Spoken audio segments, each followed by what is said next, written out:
Big thank you to the Old Man's Podcast for the interview that we had the other day. Absolutely fantastic. Greg's going to be interviewed in, I think it's the 18th of August, so check out those podcasts.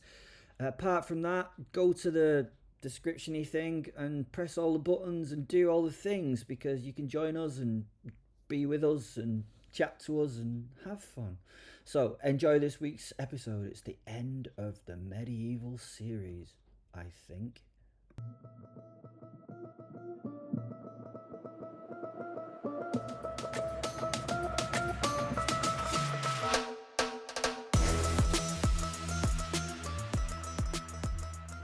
William Marshall.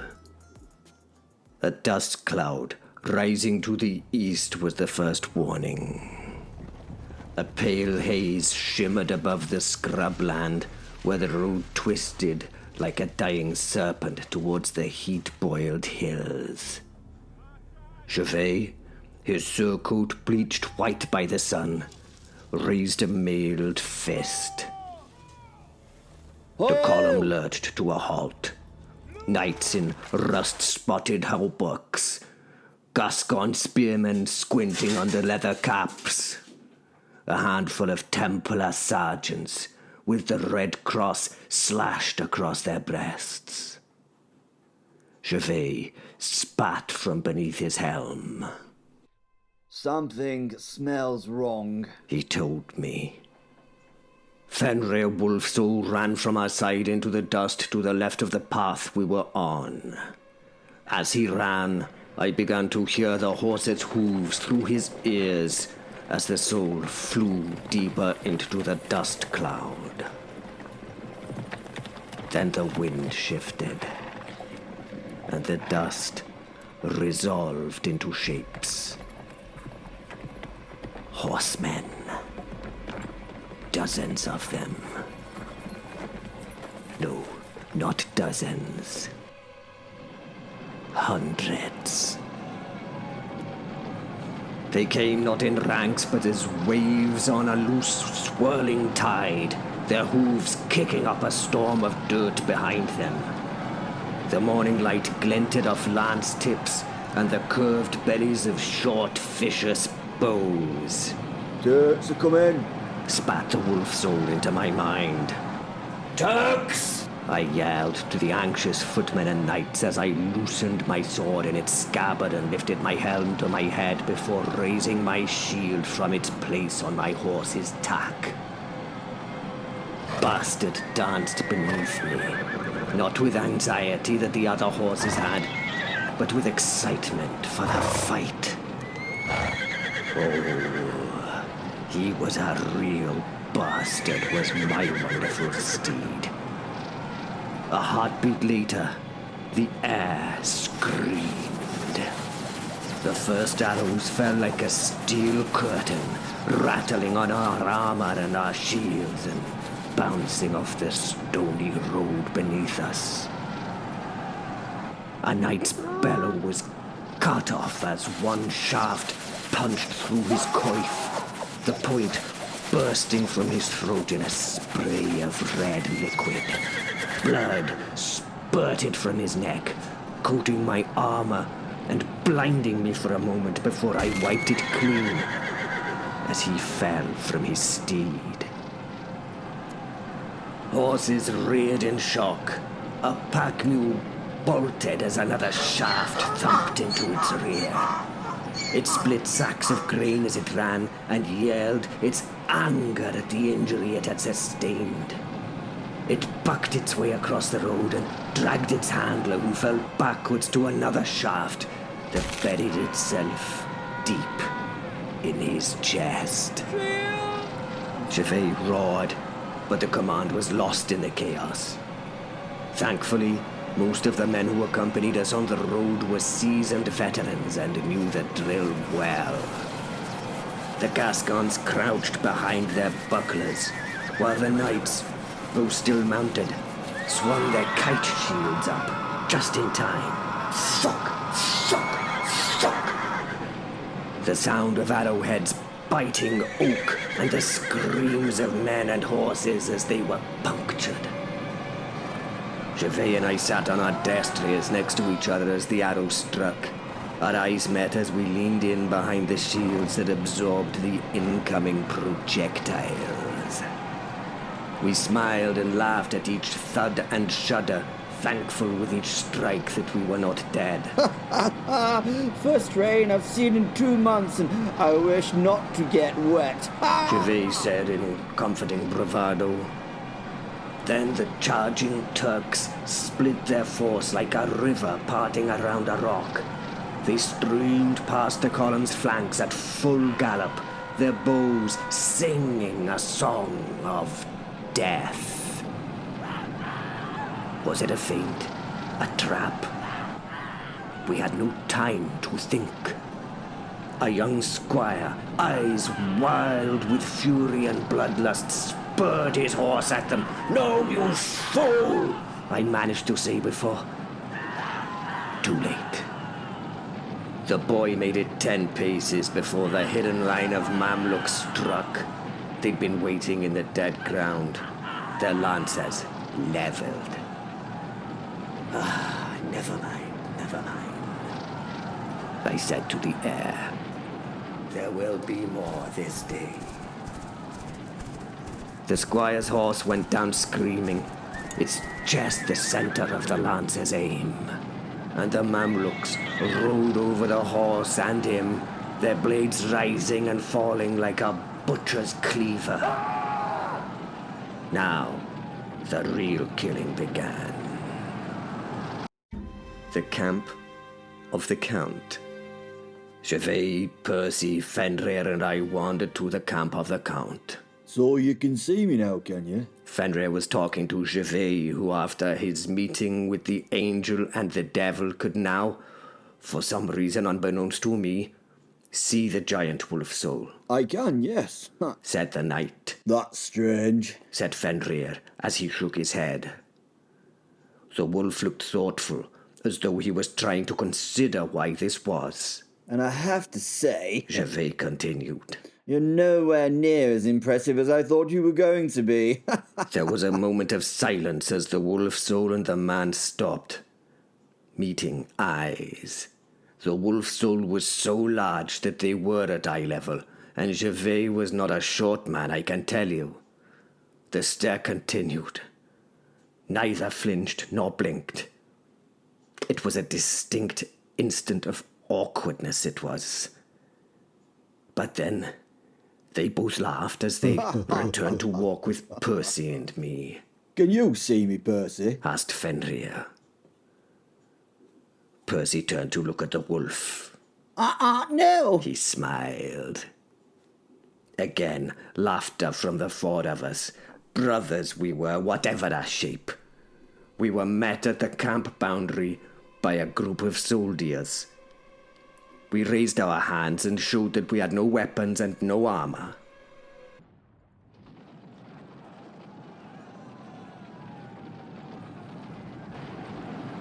The Gascons died first. They had locked their tiny shields, taking heed of their superiors. A bristling wall of spears, but the Mamluks came like a tide of iron and of malice. Another well-aimed lance took the first man high in the chest, lifting him off his feet as he clutched the shaft before it snapped. And he fell back behind his fellows, his body flailing. The Gascons' line inevitably buckled as they were hit with what seemed like a giant hammer of humans. The curved swords of the Mamluks rose and fell, and the desert air filled with the wet, hacking sounds of butchery and violence. Men screamed as they were cleaved asunder. Some roared in anger, while others cried out for their mothers. But most just fell and died. I saw the Templars fight to form a wedge. Arnulf at its tip, his sword already dark to the hilt. His surcoat was spattered in gore. I could see the bloodlust in his eyes, I could. This was what he lived for. The killing. of heathens. Just for a heartbeat, the Templars held their ground. They even started to push the attacking foe back, walking over the dead and injured Mamluks that had fallen at their feet. The Wedge's precision and the Templars' disciplined tactics were beyond the Mamluks' capabilities. Then a Turk's arrow took Arnulf in the eye, and the Wedge collapsed like a shattered door. With no leader, it was just not a fight. It was a massacre. I turned my eyes away and swore an oath to remember Arnulf in my next vigil. For fuck's sake! Yelled Gervais as he watched the Templars being butchered. We fought to aid them. We tried to get to them. But the enemy were too numerous. For every one we cut down, another two came on like the head of a squirming hydra. To the rocks! To the rocks! Gervais eventually bellowed in anguish while pointing his battle-bent and blood-slicked blade towards a jagged outcrop. A handful of us knights, maybe 20, heard him. We fought our way towards the sound, making our way over the dead, our breath ragged. A young sergeant, his face a mask of blood, heaved his wounded brother with him as unraveling guts dragged behind in the dust. Gervais and I took position as the rear guard of our little group, willing to sell ourselves for. But then, the enemy let us go. They turned to torturing those who were still living and fallen. Their cries did no more than anger me while we watched the... Gervais removed his helmet and wiped his face, smearing the coating of grimness and grime that was presented. He had an arrow sticking deep in his thigh. Gervais, you have an arrow sticking in your leg, so you have. I pointed at it with my blade. He smiled, looked at it. So I have, he said, before replacing his helmet, laughing and breaking the shaft of the bolt with his free hand. The Mamluks had let us go. Not from mercy, but calculation, as the Turk archers circled us. Arrows knocked, while their heavy cavalry regrouped. We turned and joined the pitiful few that had made it to the outcrop. The rocks offered cover, but no escape was possible. Gervais asked for each man to shout out. Call out your name if you're not dead, he yelled. Under 30 voices were heard. Oh shit.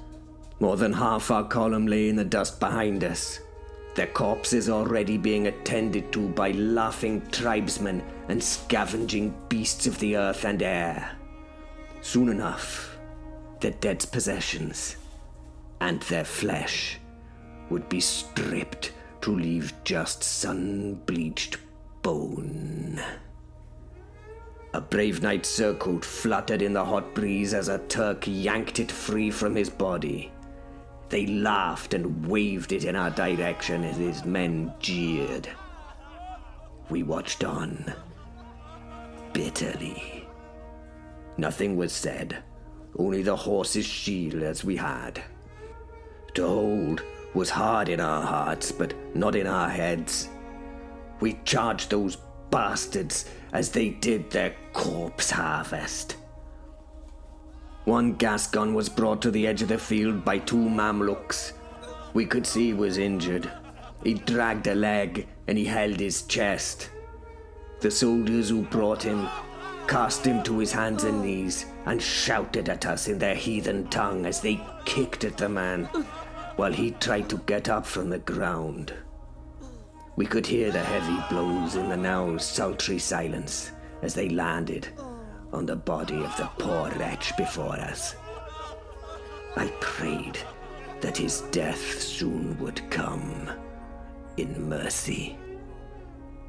A bitter thing to pray for, I grant you. Eventually, the beaten man tried no more to raise himself. He just lay in the dirt. One of the Mamluks stabbed him in the thigh with a blade. No response. He kicked the dead man and spat on him before wiping his knife on the brave Gascon's clothing whilst he stared at us with pure hate. He paused, then turned back with his fellow to the remains of the battlefield behind him. Then, the arrows flew again.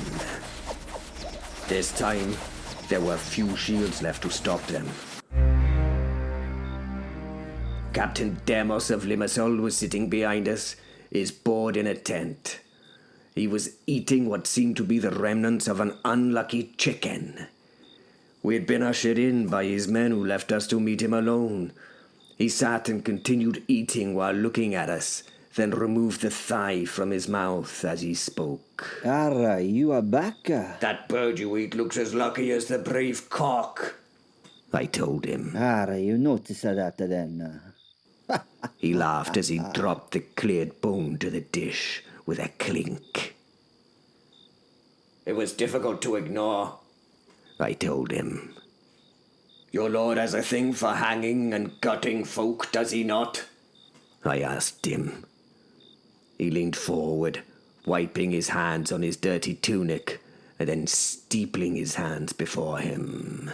The brave Cocker was not at his death. He paced himself as he fell. Sadly not to his death, though. Sadly for him, that is. I enjoyed the castration and the subsequent gutting. He pulled a dagger from his belt and looked at it with fondness before grabbing an apple and slicing a chunk off, transferring it to his mouth. Ah, subsequent, said Percy, obviously impressed by this horror show of a man's eloquence. What is it that you wish? The captain asked. Tomorrow we are leaving. Your returning army has been spotted by our scouts. We will be gone before they even arrive. Makes sense.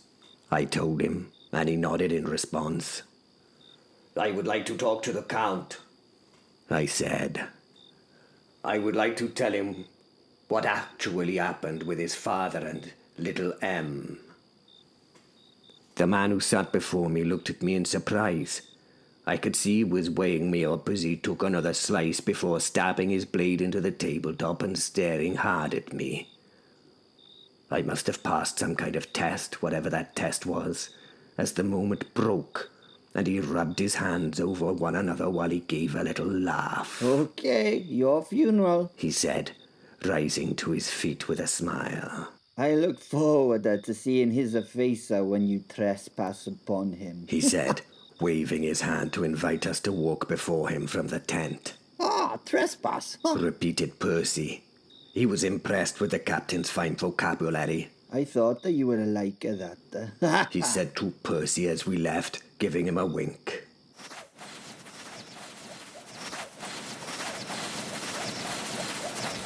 The arrows came again. This time, there was no shield wall left to stop them. A knight beside me, some Flemish brute with a broken nose and a surcoat stained by old wine, took the first shaft through his breastplate with a thunk. He made a wet, gurgling sound, exactly like a man drowning in his own blood would, which he was, before toppling forwards into the dust. 2 arrows punched into my beautiful Destrius chest, and my beloved bastard screamed as his great body shuddered beneath me.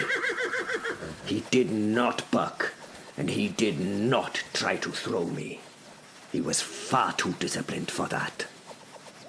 I somehow managed to swing myself down just as he collapsed, my boots kicking up dirt as I rolled clear. Oh, they would pay for this.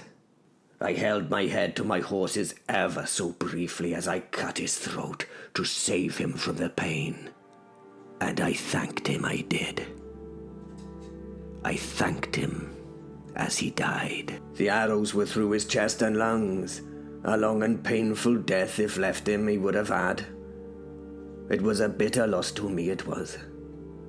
One I would exact a payment in flesh for, if I ever had the chance, so I bloody would. Gervais was already on his feet, his sword gleaming wet and red in the harsh sunlight. Form up! He bellowed. Backs to the rocks! Make every one of their steps cost them! The surviving soldiers obeyed and fell into a rank, though there were pitifully few of them left. The Gascons were all gone. The Templars were almost gone. Only a handful of battered men-at-arms and a few bloodied knights remained, their faces streaked with sweat and gore and strife, so they were. We pressed together, the few recovered shields overlapping to cover us as best they could, our blades bristling outwards like the spines of a cornered beast, which you might consider is what we were. The Turks circled us, their horses kicking up dust. Their laughter was as sharp as the arrows they loosed. They knew we were finished. But a cornered wolf bites hardest, and they knew that. So they stayed beyond us, poking their fun. They were playing, but playing carefully with us. Steady! Gervais growled, his voice low. Let's take as many of these bastards as we can! The first Mamluk came in fast, his curved sword flashing. I met him with a brutal upward cut, feeling the steel bite deep into his ribs. He screamed, his horse veering away, but another rider took his place instantaneously. A lance smashed from nowhere into our party. It scraped across my shield, the force of it numbing my arm. I retaliated with a backhanded slash that slid up the shaft, opening the man's face from cheek to chin. He reeled, clutching at the ruin of his features before a man-at-arms spear took him in the guts and hurled him from his saddle. But for everyone we killed, many more pressed in. Gervais fought like a man possessed, his wounded leg forgotten, his sword a blur of steel. He gutted one rider, reversing his spin, and then hacked the legs from another's horse, sending the man and beast crashing into the dirt where another knight's mace crushed his skull. Gervais roared, exultant. But even a bear like Gervais couldn't hold forever. An arrow took him high in the shoulder, punching through his mail and padding. He grunted and staggered. But he didn't fall. Instead, he laughed, a raw, wild sound, and he dragged that arrow out of his body. Is that the best you dogs can do? He yelled as he fell to one knee. The Mamluks didn't understand his word, but they understood his defiance, they did. They hated it. They hated it. And they respected it. Another horseman charged, his lance aimed straight for Gervais' chest. It would be a killing blow. Come on then, come on you filthy heathen pig, come on! He roared at the lancer, offering his chest to the man as a target. I stumbled forward and somehow managed to deflect the strike of the horseman at the very last moment. I lunged badly and my sword deflected the point just enough to send it scraping across Gervais' breastplate before I stumbled and fell onto my face. I was prone, and I thought I was going under the rider's horse, but Gervais instantly repaid the favor by burying his blade in the rider's thigh, pinning him to the horse as if nailed there by a carpenter. Unfortunately, he did not have time to reclaim his blade, so he grabbed the girth and saddle of the horse and somehow managed to wrestle the kicking and biting beast into the dirt while he screamed his fury. Die, you bastard, die! Gervais, the animal, and the man went down in a complicated pile where I finished its rider with a thrust through the spine as Gervais let go of the horse that regained its feet and shot away from the fight. But of course, it wasn't enough. They simply came again and again. Our number shrank with every breath. Men fell, gasping their last, their blood soaking into the thirsty earth beneath them. The rocks at our backs, once our salvation, now felt like the stifling walls of a tomb. Gervais turned to me and smiled. At least that fool Percy's not here, and he won't write one of those awful songs about this way. He told me. I stood before the Count of Perigord, the younger.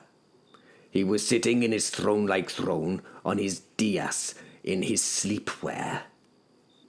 He did not look amused at this disturbance of his sleep. "Have you come to gloat, you bastard?" he said. "I know your army is on its way back, and that you have come for terms. I know that Tonkavi's allies are coming from the south, and that we are effectively trapped. So, what is it that you want? Take me, but let my people go." He smiled. This was very brave to me, it was. Well, I offer no terms. The Count laughed and nodded. "Not an unreasonable position after the way you have been treated," he said. Actually, I came to tell you the truth of what happened to your father and to your beloved sister, little M. The Count offered me a confused look. "But I know what happened," he said. Oh no, that was what you were told, said Gervais. Yes, you see, we were there and saw it all, and after speaking to my new friend, the angel Gabriel, I am incapable of lying, said Percy. Both Gervais and I looked at him bemused. He instantly gained the colour of the perceptibly embarrassed. Well, verily, I'm going to do my best, he said, defensively, then smirked. The Count spoke. "I am here, you realize?" he said. Right. Well, the long and short of it is that your father fired the quarrel that killed your sister, I told him. He looked at Gervais, then Percy, who both nodded in response. He raised his hand in supplication.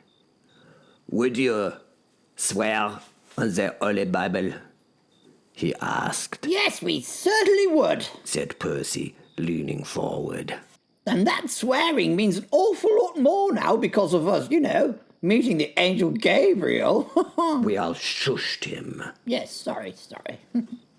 "If I were to believe you," started the Count, but was interrupted by Percy. Although William did cut your sister's head off and take it back as a trophy, he added. Gervais turned to him and gave him a look that I was glad I did not receive. "Shut the fuck up, Percy," he told the man. Well, yes, I did, and for that I am genuinely sorry. I have already committed to the crusade to try and make up for this shortcoming in my honor. I have promised to fight to retake Jerusalem and kill Saladinn himself. I can never atone for what I have done to you, but I hope that you will allow me to commit myself to the Lord's work. I leave this as your decision, Count. If you want to take me hostage or prisoner, then I would understand. If you wish to take my life, I will allow it.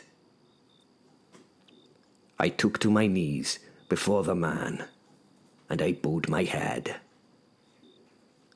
The Count stood up from his seat and walked forward towards me. I felt him reach down, and he held my shoulder as he brought me up from the floor and patted me on the back. We already tried to kill you, you bastard. It will be interesting to see if the Muslim forces can do better than we did. He laughed as he spoke. Please go and do as much damage as you can to them. In the name of God.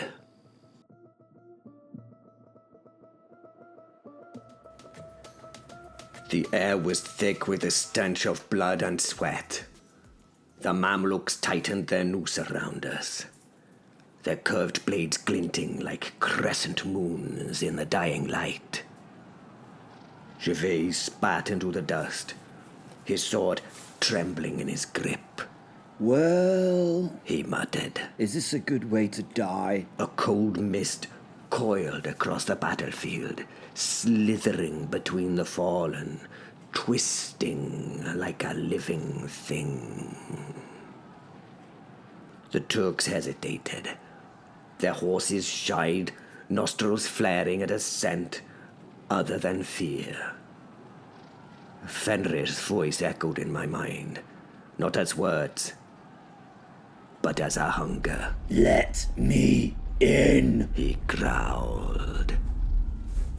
I simply opened my arms. The mist surged forward, a black tide that poured into my mouth, my eyes, my very living veins. There was no pain, only power. Mail burst apart, steel buckled. The last thing I saw as a man was the widening whites of the Mamluk's eyes. And then the wolf stood before them, blazing fire for eyes. I was no longer a knight. I was werewolf. The first Mamluk died mid-scream. One moment he was raising his scimitar. The next, my claws split him from groin to gullet, and his entrails slapped wetly against the dust. His comrades froze, their faces slack with disbelief. I rushed forward. A lance scraped across my flank, but the wound sealed before the steel could even withdraw. I seized the weapon, yanked, and the rider flew from his saddle like a child's toy.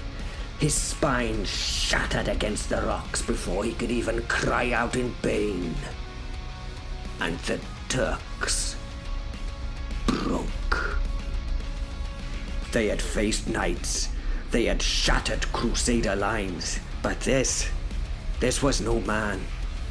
This was the beast from their darkest tales, the shadow that howled in their nightmares. A djinn, a demon from hell. Their arrows might as well have been rain as I plucked them from my healing flesh. Their swords were turned by my pelt. They felt like twigs against a storm.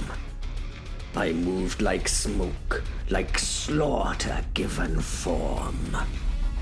A Mamluk Sipahi swung at me. I caught his wrist, and I crushed it to a pulp in my grip. Then I tore out his throat with my teeth. Fenrir and I reveled in this bloody work. The blood was hot, metallic, living. Another Iman lunged with a dagger. I ripped his arm clean off and beat him to death with it while I laughed at his terrified expression.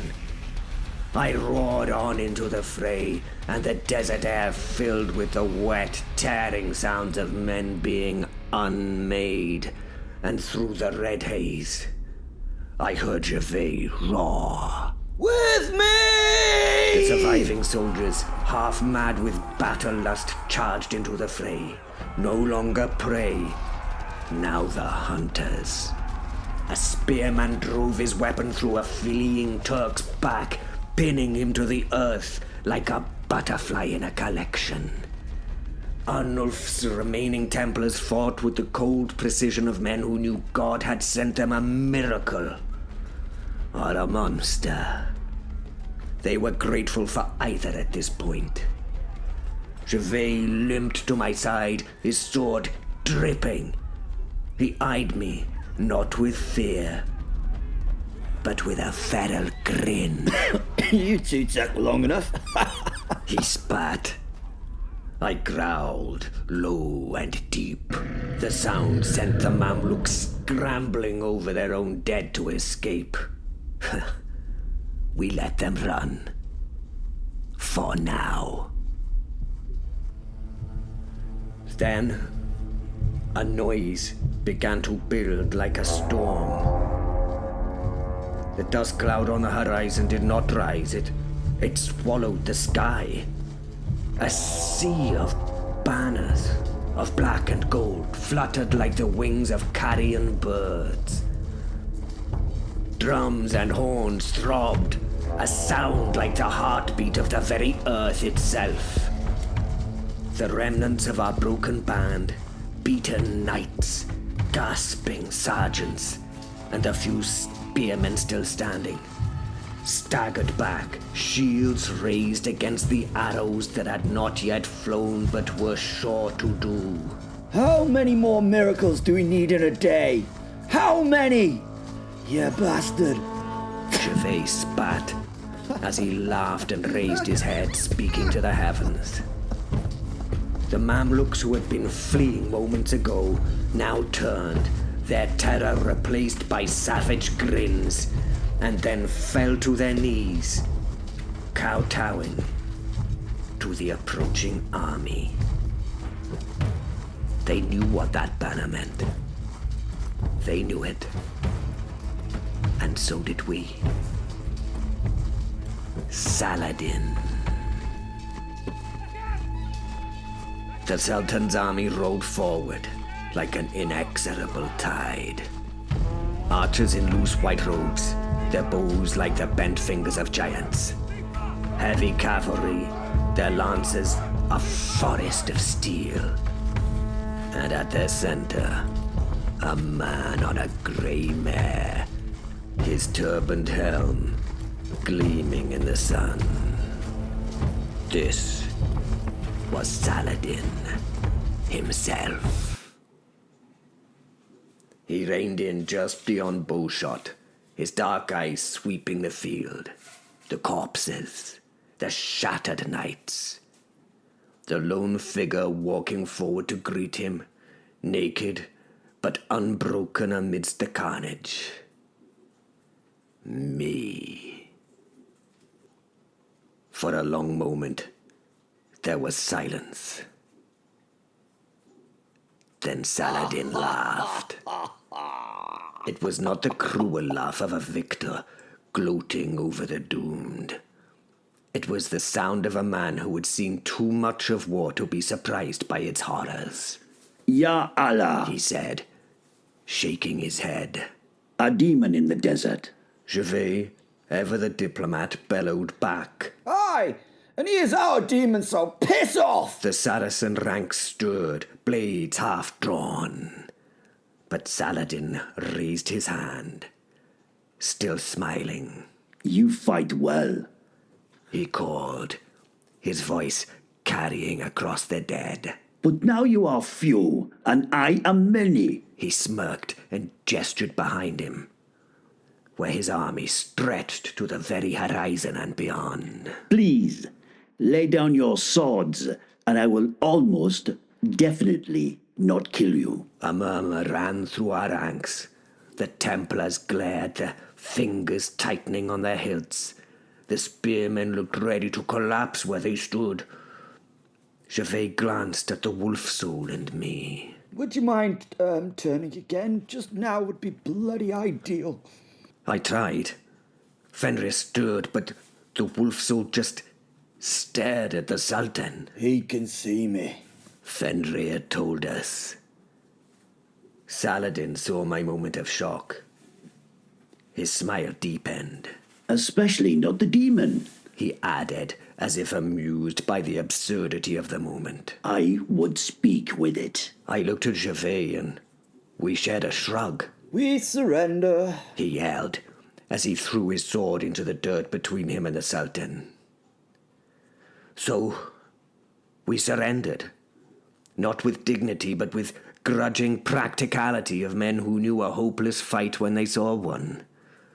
Swords clattering into the dust, the Saracens moved in, binding our hands, though none dared to approach me until Saladin himself dismounted and strode forward.